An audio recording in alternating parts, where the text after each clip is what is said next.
Hi everybody. So, a few people have been asking me about how I hold the horse stance for so long, and then the benefits that I receive from it. Well, there's nothing really secret about it. I've just been doing the recommendation from the Tao Way, I think it was called, but just finding the maximum time of doing the horse stance and then committing to doing that 3 times a week and then adding 10 seconds every week is all I've been doing. And been doing it for about a year now. It's not really something magical, but I admit it's been interesting because it feels as if we cannot do it any further and then we go beyond every single time. Though the first benefit I could get into the horse stance is it definitely challenges our fears. It's not so much pain because I have not been injured from any of these practices, just the fear that pops up during the practice is that we might get an injury, something might happen to us, and just overcoming that feeling. I don't want to say that we can't be injured by it, but I will say that it's the idea of it is a lot harder than the actual physical reality of doing the horse stance. It also gives a greater sense of grounding. My favorite benefit of it is the subtle integrity. It's very subconscious. I feel as if I can overcome my own nonsense because I'm literally standing up for myself the entire time. And that's a good way to look at the horse stance. You're literally just standing there, but everything around you starts hurting. But the beautiful thing is once it's over, you may feel some pain afterwards, but nothing in life really brings as much pressure as that horse stance. So in comparison, we can look through, I find I'm able to look through any situation coming my way and see it as it is what it is. It's very important during the horse stance to focus on what does not hurt.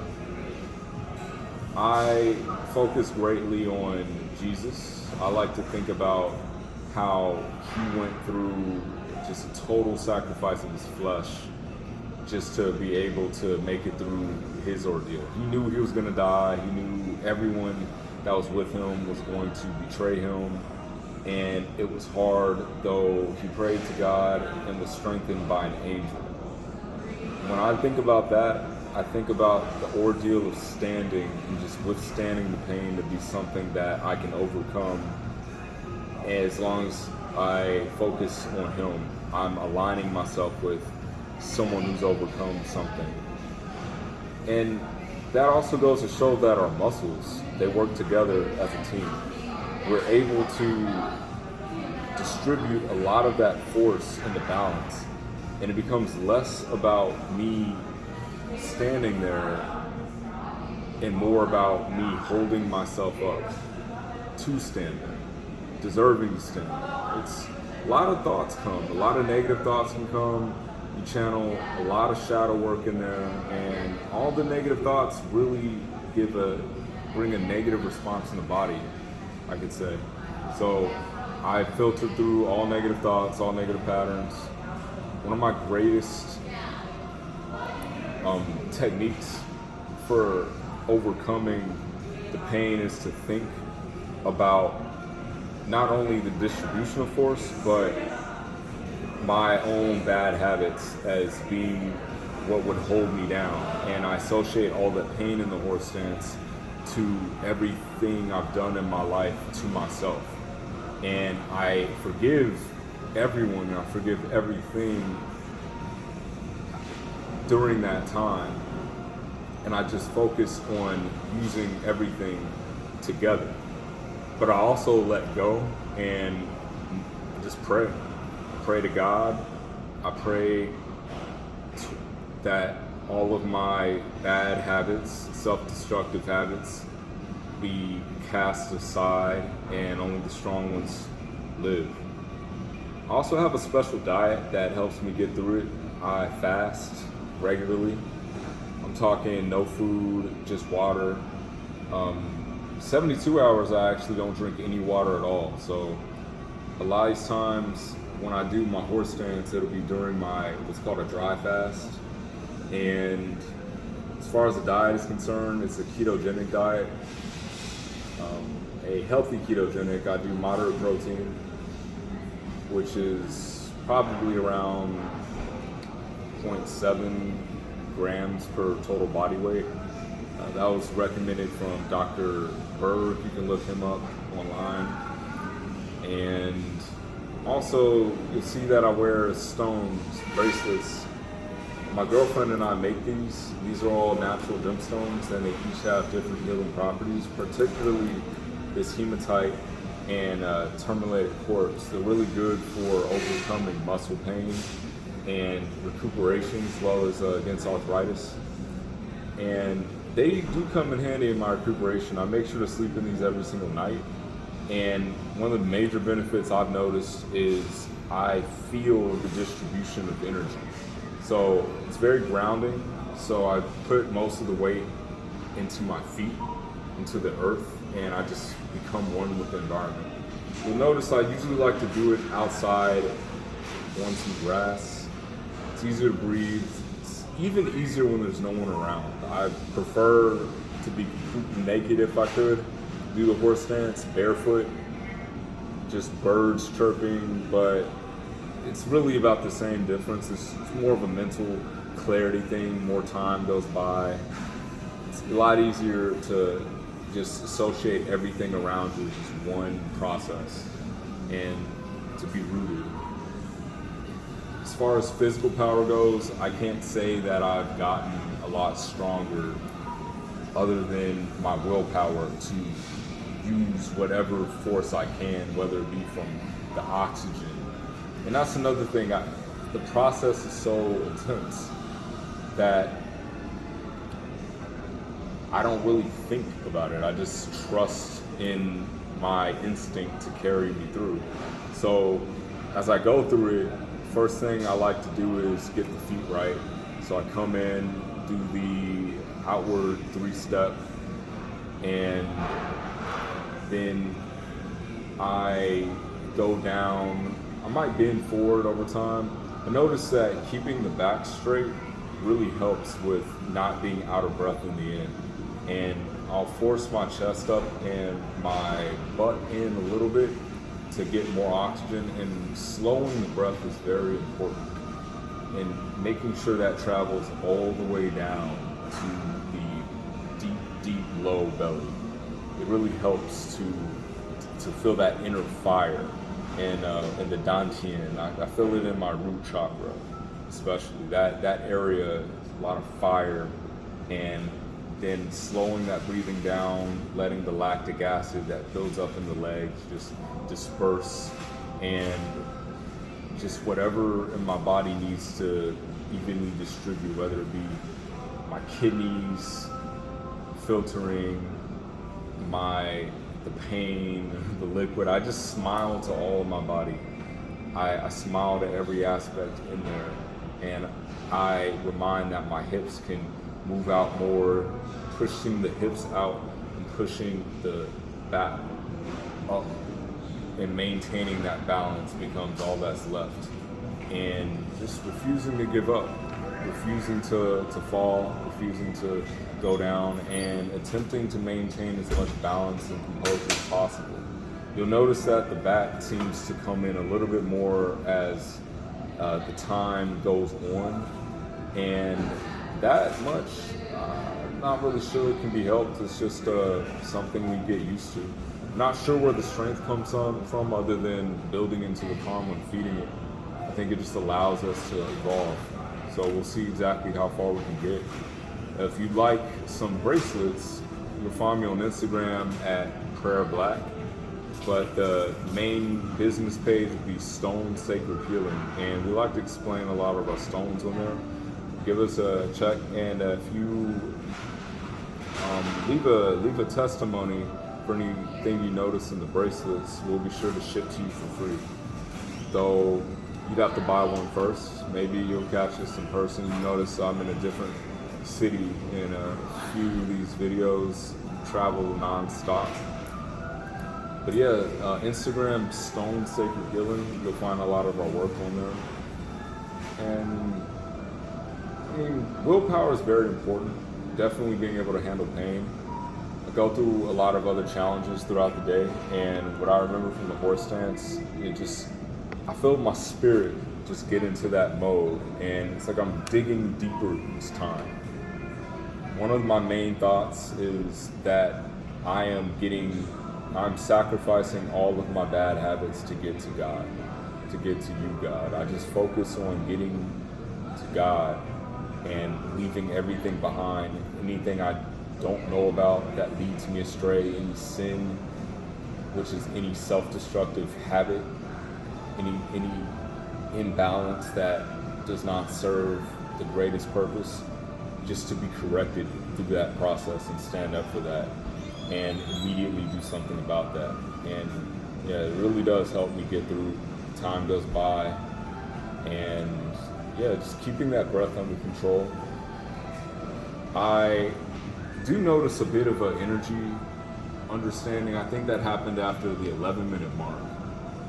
I've noticed that I can feel a little bit more connected to the centralizing theme in the moment, if that makes sense. It's like I'm in every situation is a different dimension, right? There's a person in power. There's a moving force that goes into it. Something about having a balanced body over these forces that we're creating in that moment really does play a part in every situation that's either uncomfortable or just happening in general.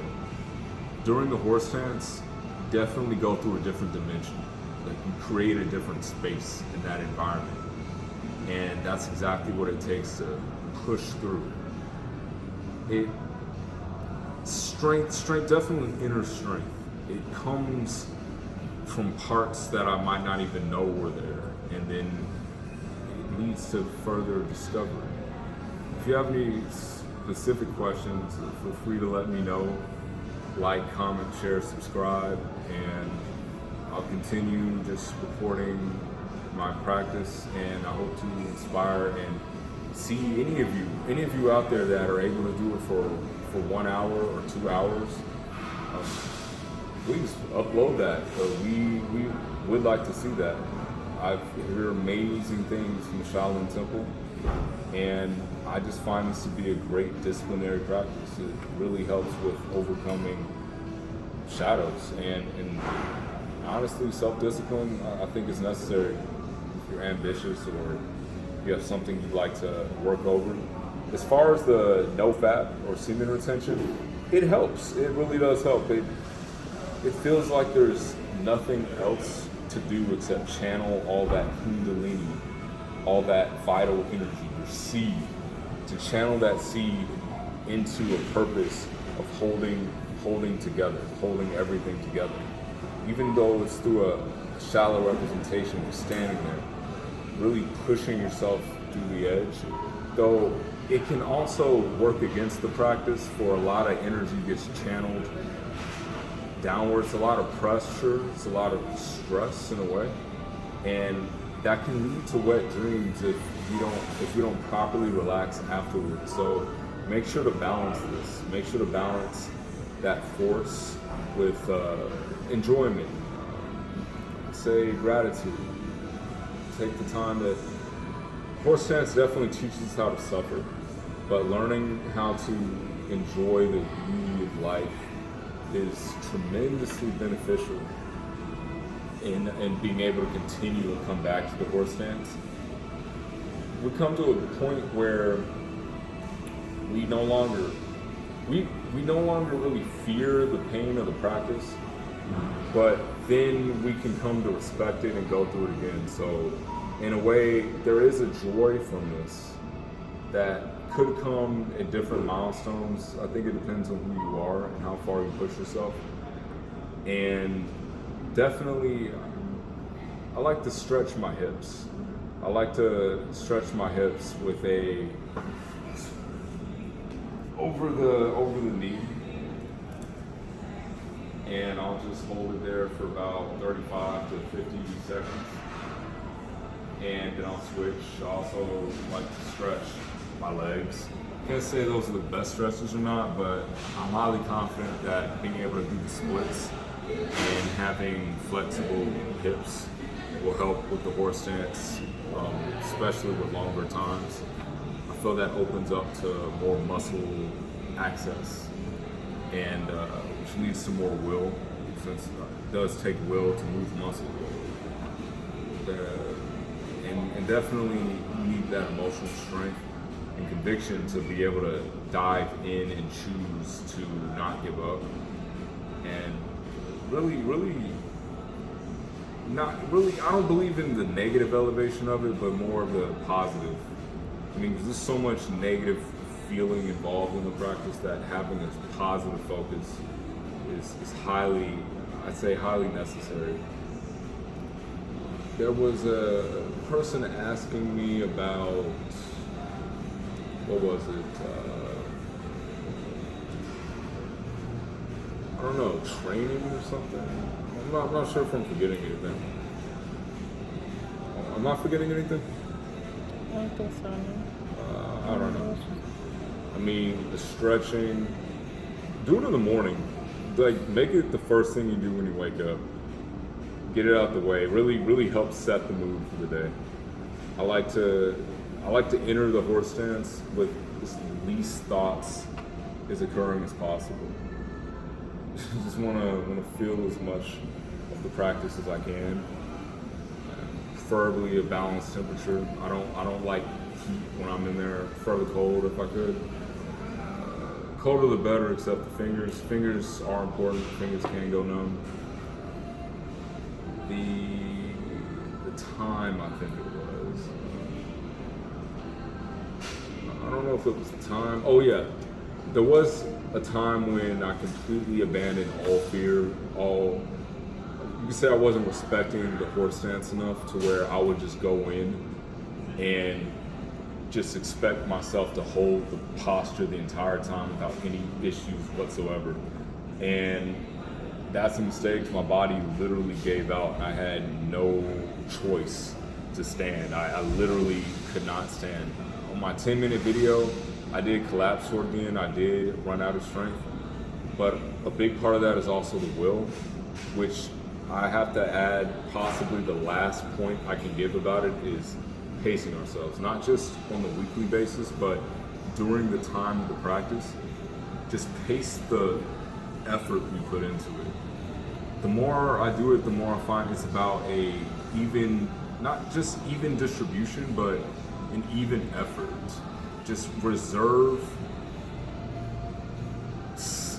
gently holding the posture, gently correcting back to the posture, and maintaining that pose is really all there is to it. Because over time, gravity's going to take effect, everything's going to want to cave in, and then using too much of that at once can lead to everything failing.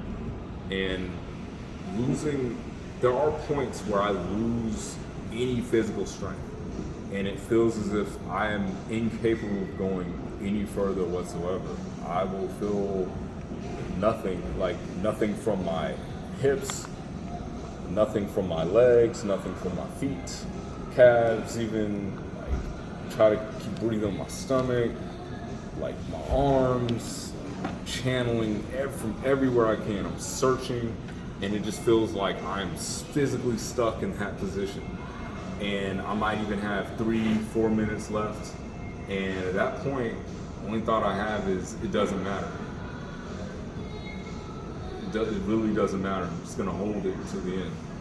So being gentle and finding the way of the gentle strength, a relaxed strength, a calm, peaceful, perseverant will to maintain and not even think about the time so much. The time can be a motivator, though it can also be a deceiver. It's almost like it supplies hope, but too much supplication leads to a bit of spoiling, and that can weaken the whole process and demotivate. So thankfully I've not collapsed in the process on any of the days I've been doing this in a very long time. I have collapsed with much lower time than I've ever recorded. Back when I was getting into maybe the 4-minute territory, maybe 5-minute territory, somewhere around that time, I remember holding it and I literally had nothing else. Like I just collapsed down, like I crumbled like a cookie or aluminum foil or something, like in a campfire. Just nothing lasted. So yeah, it's good practice for discipline. Weightlifting wise, I feel like I lose a lot of my muscle strength from my legs than when I'm bench pressing. Though when I think about the bench press and I apply the same discipline to my upper body, it seems to come through, but that much I'm still experimenting with. I'm not exactly sure. It's definitely harder to push in willpower after doing all that.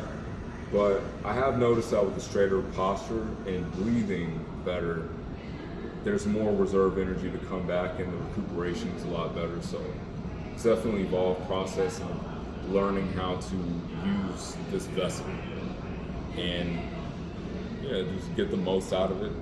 So yeah, if I think of anything else, any other questions out there, I'd be glad to share them with you. And I thank so many of you who've been inspired to comment and share love on in this little disciplinary practice we're taking.